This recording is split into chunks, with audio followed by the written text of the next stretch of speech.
కథ, కవిత, కథానిక శ్రోతలకు నమస్సులు.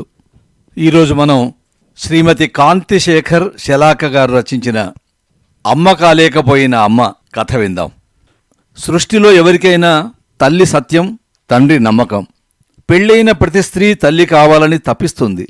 ఆమె పూజలు ఫలించి బిడ్డ పుడితే ఆ బిడ్డను కళ్లల్లో పెట్టుకుని చూసుకుంటుంది. అలా ఎన్నో నోములు పూజలు చేసి బిడ్డను వరంగా పొందిన తల్లి ఆ బిడ్డ తన బిడ్డ కాదు అని తెలిస్తే, పెంచిన బంధం కూడా కంటికి దూరమైతే ఆ వేదన వర్ణనాతీతం. కంటేనే అమ్మా అని అంటే ఎలా, కరుణించే ప్రతిదేవత అమ్మే కదా అని అంటాడో కవి. కరుణానిధి అని పేరు పొందిన శ్రీకృష్ణుడికి అమ్మగా మమకారం పంచిన యశోదమ్మ తన కన్నయ్య దూరమైతే ఆమె భావనలేమిటి? అమ్మ కాలేకపోయిన ఒక అమ్మ అంతరంగాన్ని ఆవిష్కరించే ప్రయత్నం ఈ కథ. అమ్మ కాలేకపోయిన అమ్మ కథ రచన శ్రీమతి కాంతిశేఖర్ శలాక. అంతులేని ఐశ్వర్యాలు, ఆలోచించటానికే అలుపొచ్చేంత పాడి పంటలతో తులతూగినా, కళ్లల్లో పెట్టుకుని చూసుకునే భర్త, కుటుంబం ఉన్నా నేనెప్పుడూ ఒంటరినే అనుకునేదాన్ని కన్నా, రాచపదవి చూసి మర్యాద, పెట్టుగుణం చూసి చుట్టూ చేరే చుట్టాలు ఎంతమంది ఉన్నా నువ్వు రాకముందు వరకు ఒంటరిదాన్నే రాచిన్నా. ఏళ్లకేళ్ళు నేను మొక్కని దేవుడు, నోచని నోము లేవురా. ఏ దేవుడు నా మొర విన్నాడో, కళ్ళు కాయలు కాచేలా వేచి చూసిన పిలుపు కొన్ని నిమిషాల్లో రాబోతుండగా నొప్పి తట్టుకోలేక అచేతనంగా అయిపోయా. ఒక చిన్ని నీలిరంగు బొమ్మలా ఉన్న నీకు ఎంత గొంతురా అనుకున్నా. కెవ్వుమని నీ ఏడుపుకి తెలివి తెచ్చుకొని లోకమంతా నీ గుండెల్లోనే దాచుకున్నావని తెలియని మామూలు అమ్మని కదా. నల్ల కలువ పువ్వుల్లా మెత్తని ఒళ్ళు, నిద్రలో కూడా మేఘం మధ్య మెరుపులా మూసిన రెప్పల మధ్య చిన్నగా కనపడే తెల్ల తామరలాంటి కనుపాపలు చూసి మురిసిపోతూ ఎన్ని ఏళ్ళు క్షణాలుగా గడిపేశానో నాన్న.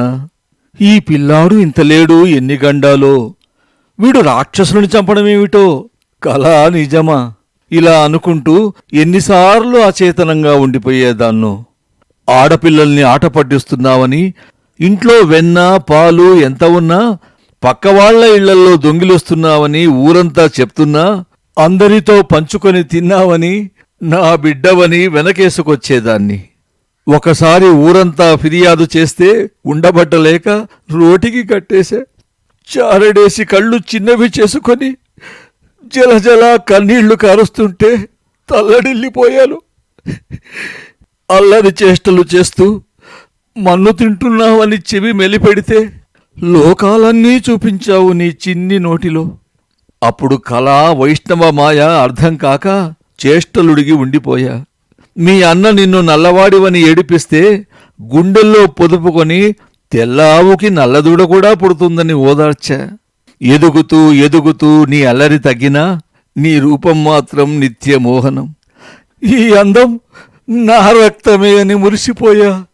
నువ్వే నా లోకం, నువ్వే నా ప్రాణం. మరి రాకాసి మూకల నుంచి నిన్ను కాపాడుకుందామని బృందావనానికి వచ్చేశాం. ఊరు వాడ పిల్ల పాపలతో సహా బృందావనానికి వచ్చేశాం. అక్కడ ఆటుపోట్లే. గోపికల వెంట పడుతూ అమ్మని మర్చిపోతావు అనుకున్నా కానీ నీ ఒక్క నవ్వుతో నా అలకంతా పోగొట్టేవాడివి. కాలానికి ఏమి కన్ను కుట్టిందో కానీ నువ్వు నా బిడ్డవే కాదని, వేరే ఇంటి దీపానివని నాకు తెలిసిపోయింది. తల్లి ప్రేమ ఎవరికైనా ఒకటేగా అని కాలంతో పాటు నన్ను నేను ఓదార్చుకున్నాను. ఏళ్ళు ఊళ్ళు అయిపోయాయి. ఒకానొక శుభవేళ నిన్ను తనివి తీరా చూసుకున్నా. నా కన్న తండ్రి బిడ్డలకు తండ్రి అయ్యాడని నీ ఊసులు గుండెల్లో నింపుకొని మూగబోయిన బృందావనిలో అచేతనంగా రాలిపోతున్నా. నా ఆత్మ నీ చిన్ని లేలేత పాదాలని ముద్దాడాలని కోరుకుంటుంది నాయనా.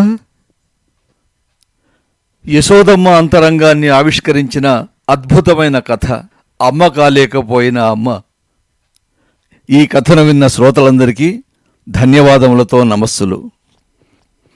పఠనం మీ అంబాళం పార్థసారథి.